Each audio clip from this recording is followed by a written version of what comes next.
I'm Lynette Brown, and welcome to Mystical Mondays.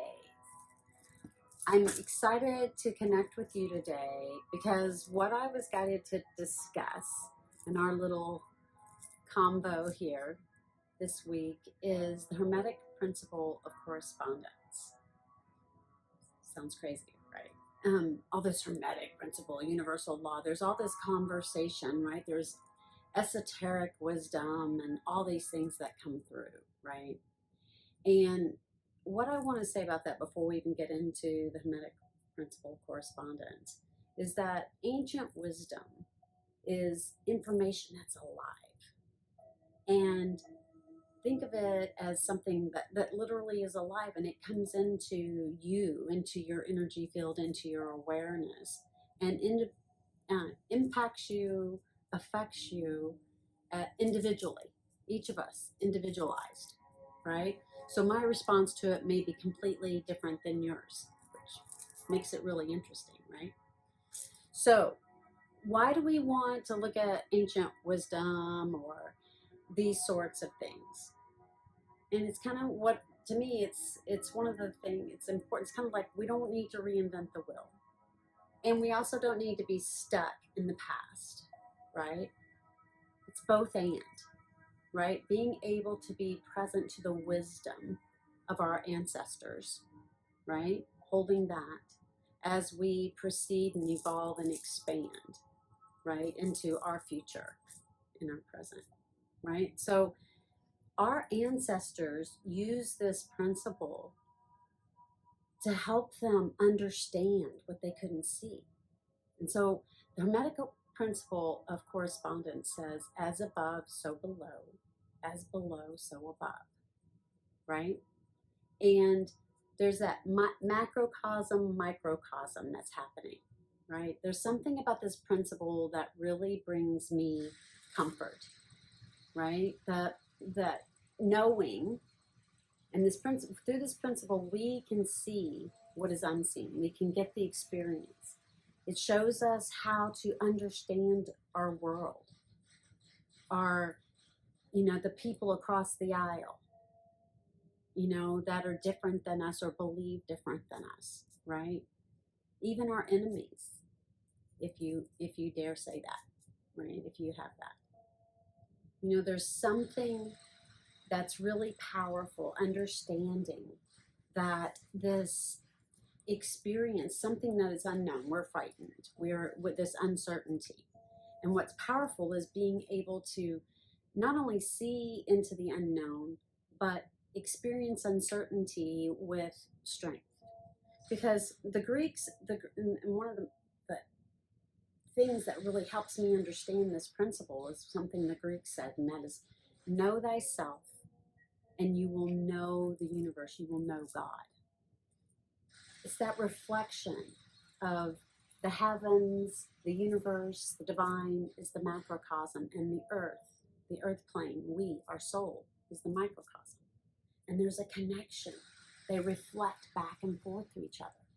So I know that if I'm seeing something in nature, beautiful flowers blooming, something, a gorgeous waterfall, right? That beauty is in me, right? It's a reflection. Likewise, if there's somebody that makes me angry, somebody that brings forward a lot of antagonistic energy or thoughts from me, then I know that there's something in them.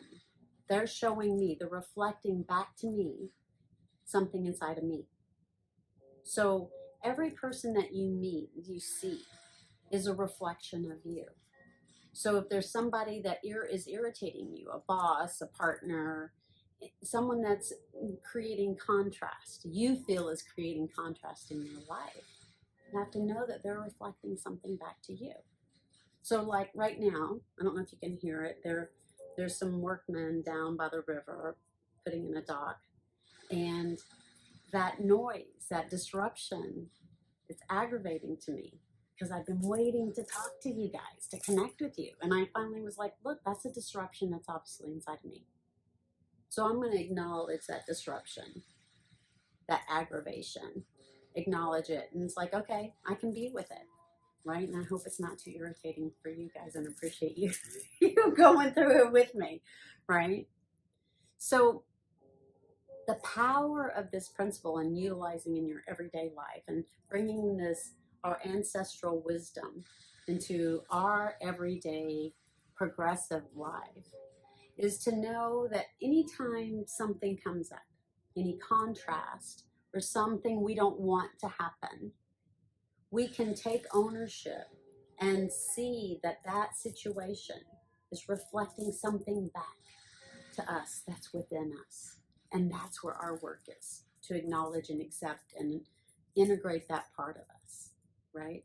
It also helps us, like uncertainty of, the future, the pandemic conversation, wherever you are in that, the political conversation, just all the contrast, right? We have to remember that is a reflection of us inside. It's not those people over there. Oh, those people are having problems with that. That's not me. So that's not my problem. No, it's a reflection of you, right? So that's the way we take ownership and acknowledge there's something inside of me that feels bias. There's something inside of me that doesn't accept others. There's something inside of me that's not forgiving about, this end. I'm on this end and I can't see that ends. My way's the only way. Right?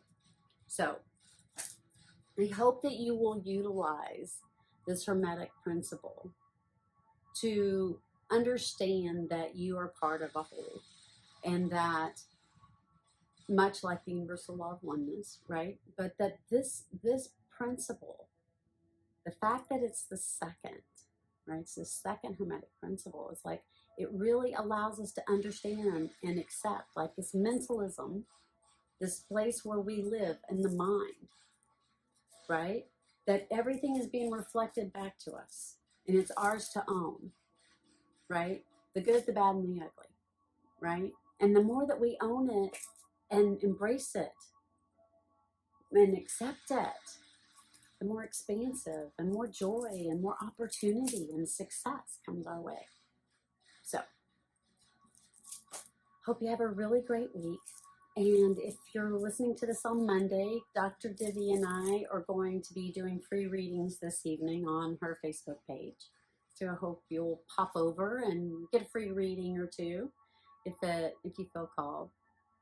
If not, I just want to thank you for taking the time to be here with me and peruse this idea of the Hermetic principle of correspondence and realize what you're being reflected back.